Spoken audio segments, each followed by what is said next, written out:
Ben's Birthday Present, written by Joseph Atiyeh, narrated by David Osman. Ben had been counting down the days to his birthday for weeks. Not only were his friends coming to spend the night, but his mom was making his favorite kind of triple-decker chocolate cake. They would play games and eat pizza for hours, passing the time until his favorite part of the whole day, the most special and exciting moment of the entire year, the time when he would unwrap his birthday presents one by one. The day finally arrived, and Ben could hardly wait for the fun to begin. His friends all came over right after lunch, each one bringing packages of different sizes, all wrapped in brightly colored paper. They played games all afternoon, and Ben won twice, but he hardly even noticed. They ate the triple-decker chocolate cake and washed it all down with foamy root beer floats. But Ben's mind was on other matters. His mind, you see, was on his birthday presents. But not just any presents. Every year since he could remember, Ben's grandmother had given him birthday gifts so unique it made his skin tingle just to remember them.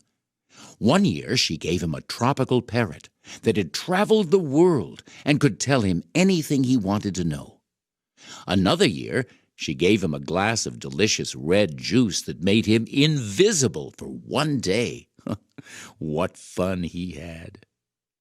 Now, as Ben ate his cake and played his games, all he could think of was the gift that sat at his grandmother's feet. First, he unwrapped all the presents from his friends and thanked each of them politely, but he saved his grandmother's present till the very end. The square box was wrapped in silvery paper and seemed quite heavy to Ben. His hands trembled with excitement as he carefully untied the bow, pulled back the wrapping, and saw a brown wooden box. Ben frowned and sighed. "What is it, Grandmother?" he asked. "It's a music box, dear, and it's 300 years old. All you have to do is lift the lid and beautiful music will play." So Ben lifted the lid, but nothing happened. "That's strange," she said. "It always played before." Ben felt like crying. What would he want with a stupid old music box? And for that matter, what did he really care about music? Music was boring. Music was for people who had gotten too old to get high scores in video games. Ben had waited a whole year. For this? At first he felt like telling his grandmother to keep her old box and get him something good. But instead he just said, "Thanks anyway, Grandmother. I'm sure I'll get it to work somehow." But Ben never worked on it at all. Instead, he just put that old wooden music box on a shelf and forgot all about it. Weeks passed, and Ben played night and day with all his other presents, a deck of cards, a baseball bat and glove, and a new video game. And then, one afternoon, there was a terrible storm. School was let out early, and so Ben came home hoping to play video games and watch TV. But when he got home, all the house was dark and quiet. He tried all the lights, but none of them came on. He went to turn on the TV, but nothing happened. So Ben poured himself a glass of milk, and he just sat on the couch. And he watched the rain on the windows, and he listened to the thunder. And little by little, Ben began to fall asleep. When suddenly, something happened. Ben opened his eyes wide and he listened. Softly, very softly, coming from his bedroom, Ben heard music. What could it be? There was no electricity, so how could there possibly be music?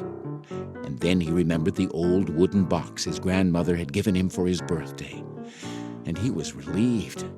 But then he remembered that the music box was broken that day. It hadn't played a sound.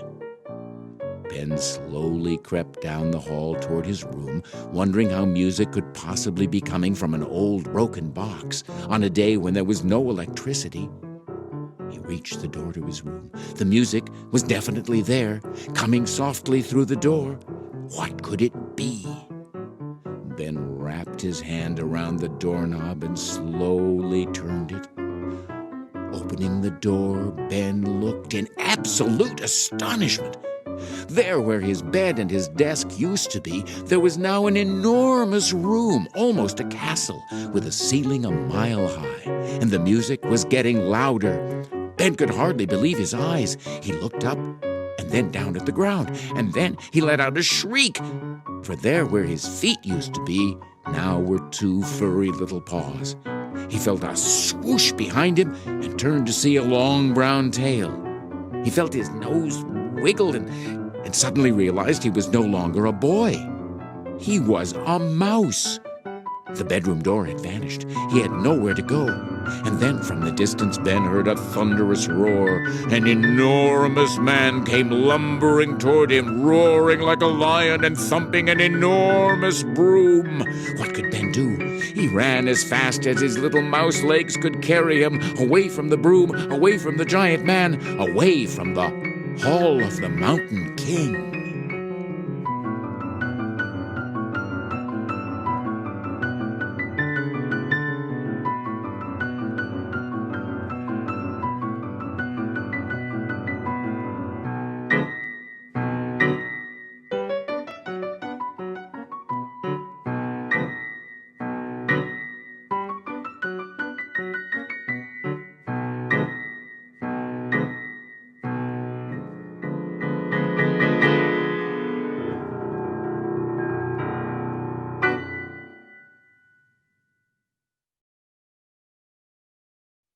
At the precise moment the music stopped, Ben escaped through a tiny crack in the wall.